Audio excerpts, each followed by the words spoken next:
दोस्तों BSc limited की बात करें तो देख सकते हो कि स्टॉक के अंदर काफ़ी बड़ी गिरावट हुई फ्राइडे को। गिरावट के पीछे वजह बाज़ार में ज़बरदस्त गिरावट का माहौल, इसके पीछे क्या रीज़न है उसको समझेंगे। और यहाँ पे जो बड़ी अपडेट निकल के आ रही है, बॉम्बे स्टॉक एक्सचेंज लिमिटेड ने अपनी एजीएम की जानकारी दे दी है और इसके लिए वोटिंग लाइन कब खुलेगी, शेयर होल्डर कब तक वोट दे सकते हैं, वो सारी जानकारी यहाँ पे शेयर की गई जिसको हम समझेंगे इस वीडियो के माध्यम से।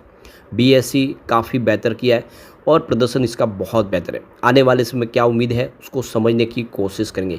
दूसरी तरफ अगर हम सीडीएसएल लिमिटेड की बात करें तो यहाँ पे इसकी कंपटीशन में अब एनएसडीएल का आईपीओ आने जा रहा है। दोनों के बीच में क्या फ़र्क है और सीडीएसएल कितना मजबूत है, आने वाले समय क्या शेयर की प्राइस में उम्मीद दिखाई दे रही है और आगे के संभावनाओं को देख के इसके में ये समझने की कोशिश करेंगे कि क्या सीडीएसएल यहाँ पे इस लेवल पे एनएसडीएल से बेहतर है।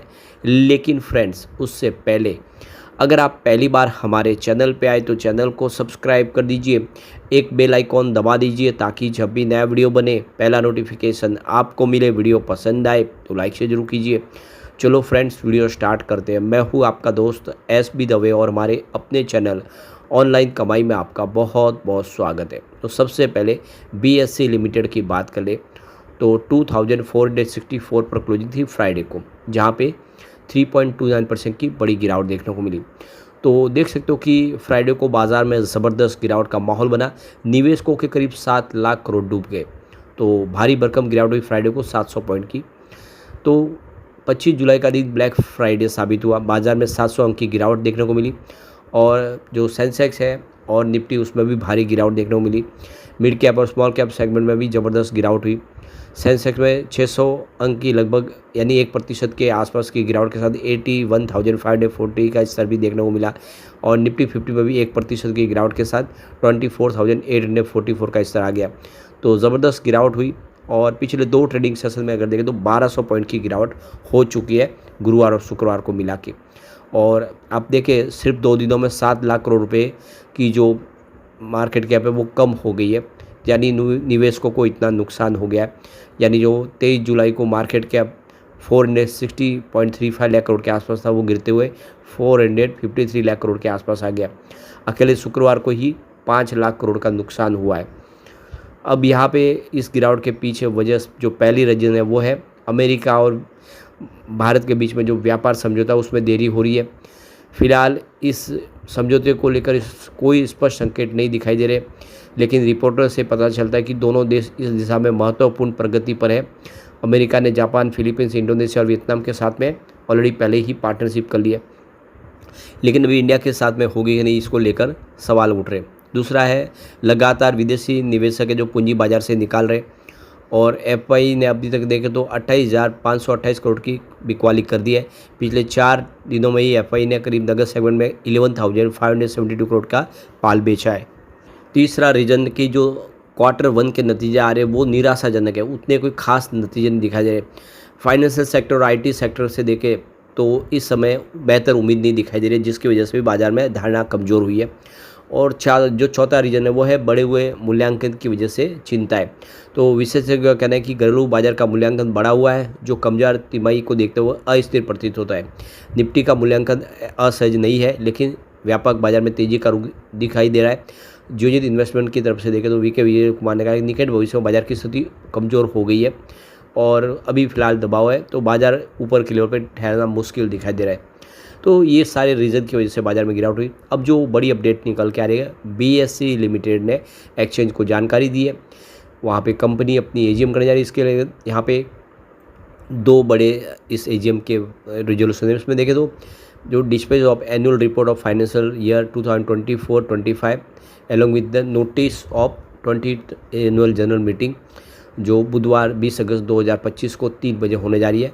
तो ये देख सकते हो कि बीएससी की तरफ से जो एक्सचेंज को जानकारी दी गई है और जो न्यूज़पेपर के अंदर नोटिस दिया गया है उसको लेकर आप देख सकते हो कि कंपनी की जो ई वोटिंग लाइन खुलेगी शेयर होल्डर के लिए वो संडे 17 अगस्त को खुलेगी सुबह 9 बजे और बंद होगी मंगलवार 19 अगस्त को शाम को 5 बजे। तो जो भी एलिजिबल शेयर होल्डर है वो सब अपने वोटिंग राइट का इस्तेमाल कर सकते हैं।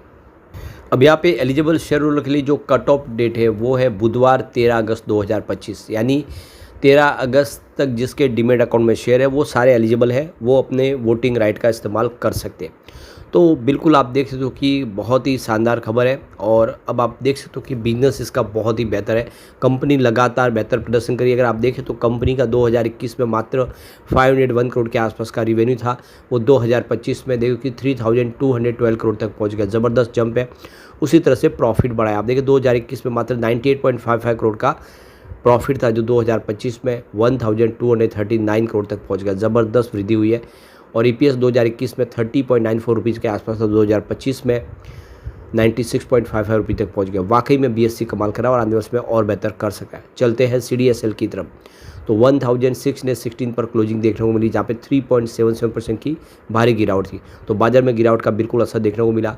अब यहाँ पे सीडीएसएल और एनएसडीएल के बीच में क्या अंतर है, क्योंकि अब एनएसडीएल का आईपीओ भी आ रहा है। तो देखो कि एनएसडीएल आईपीओ में देखो डिपॉजिटरी कारोबार से जुड़ी कंपनी एनएसडीएल के आईपीओ का प्राइस बैंड 760 से 800 प्रति शेयर के बीच होगा। कंपनी का इशू अगले सप्ताह 30 तारीख को खुलकर 1 अगस्त को बंद होगा। एनएसडीएल डिपॉजिटरी कारोबार से जुड़ी बाजार में लिस्ट होने वाली दूसरी कंपनी होगी। एनएसडीएल पहले ही बाजार में निवेशकों को दमदार रिटर्न दे रही है। ऐसे में क्या दोनों कंपनियों में अंतर है, उसको समझने की ज़रूरत है।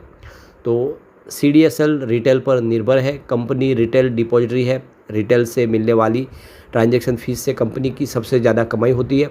वही एनएसडीएल इंस्टीट्यूशन और सरकार पर निर्भर है। यह कॉरपोरेट्स और सरकार की डिपॉजिटरी है। कंपनी की कॉरपोरेट से मिलने वाली ट्रांजैक्शन फीस से ज़्यादा कमाई होती है। सीडीएसएल के ग्राहकों में डीपी के जरिए रिटेल निवेशक शामिल है। वही एनएसडीएल के ग्राहकों में mutual fund, FI, pension fund और इंश्योरेंस कंपनियां शामिल है। सीडीएसएल का वॉल्यूम पर आधारित लो कॉस्ट कारोबार है। वही एनएसडीएल हाई वैल्यू क्लाइंट पर निर्भर है। एनएसडीएल की asset under custody 79 lakh crore है, तो वही एनएसडीएल की asset under custody 510 lakh crore की है। तो ये देखो कि इनके वैल्यूशन की बात करो, सीडीएसएल 65x पी पर ट्रेड कर रहा है, वही एनएसडीएल 47x पी पर ट्रेड कर रहा है।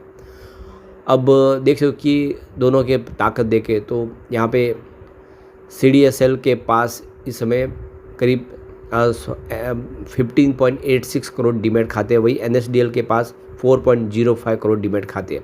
इनके कारोबार पर नज़र डालें तो वित्त वर्ष 2025 में सीडीएसएल की आय 1082 करोड़ के आसपास रही। वही एनएसडीएल की आय 1535 करोड़ के आसपास रही है।